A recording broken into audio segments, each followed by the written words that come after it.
Wealth, status, possessions. Our modern world often treats these as the ultimate prizes, the markers of a successful life. We chase promotions, dream of luxury, compare our belongings, and measure our worth by external validation. This constant pursuit, however, often brings more anxiety than joy. We fear losing what we have, envy what others possess, and feel inadequate if we don't measure up. Our peace becomes chained to things outside our control. What if there was a radically different way to view these prizes? The ancient Stoics offered a powerful perspective, one that disconnects genuine happiness from fleeting externals and anchors it firmly within ourselves. How can we find true richness, regardless of our bank balance or social standing? Welcome back to Stoic Journal.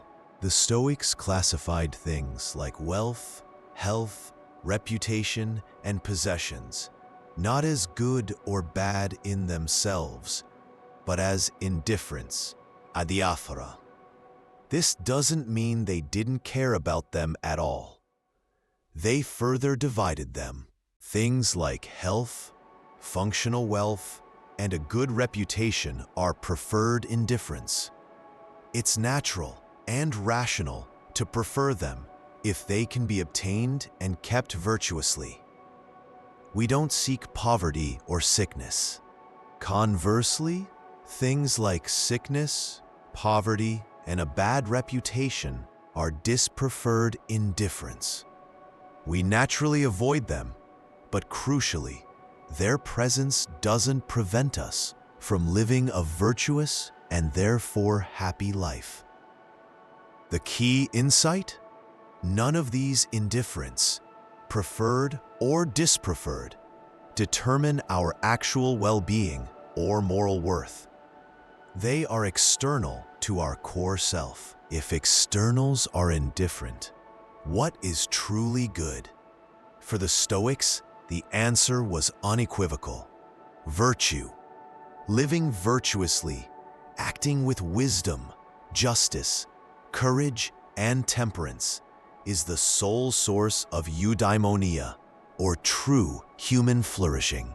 Seneca stated, "Virtue is nothing else than right reason. It's about the quality of our character, our judgments, our intentions, and our actions.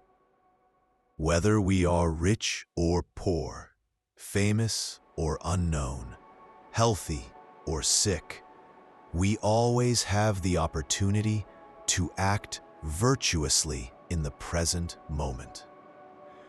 This internal power is the only possession that truly matters and can never be taken away. The danger arises when we become attached to preferred indifferents, treating them as necessary for our happiness.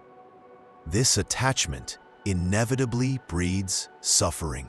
We fear losing our wealth, health, or status, linking to premeditatio malorum.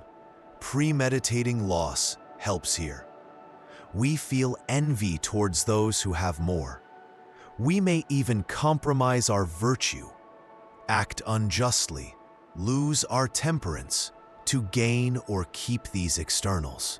Epictetus warned, "It is not things themselves that disturb men, but their judgments about things." Attachment is a judgment that these external things are essential good, a judgment the Stoics knew was false and harmful. So, how should a Stoic relate to preferred indifferents, like wealth or status? By using them virtuously when available, and remaining untroubled by their absence. Wealth can be used justly to help others or support oneself functionally.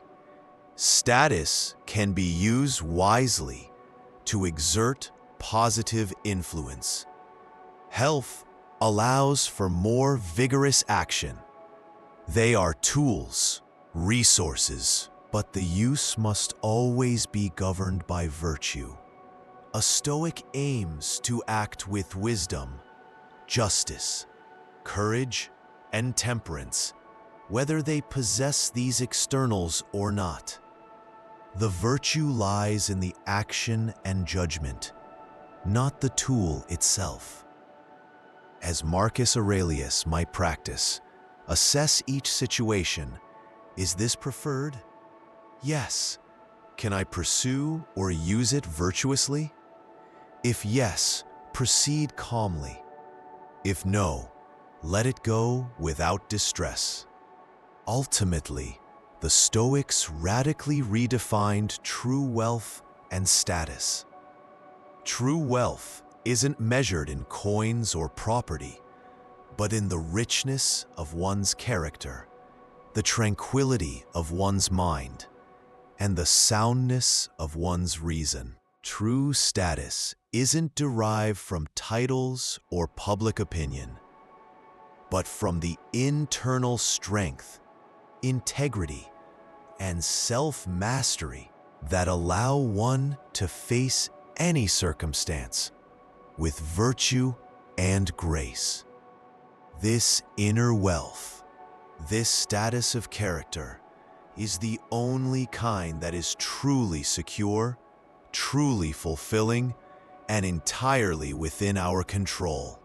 The Stoic view on externals offers profound freedom.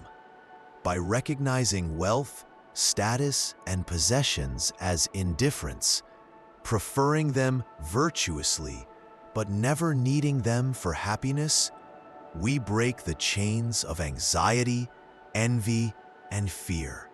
We learn that true flourishing comes solely from cultivating our inner character, our virtue. We can use preferred indifference as tools when available, guided by reason. But our peace remains unshaken, whether they are present or absent.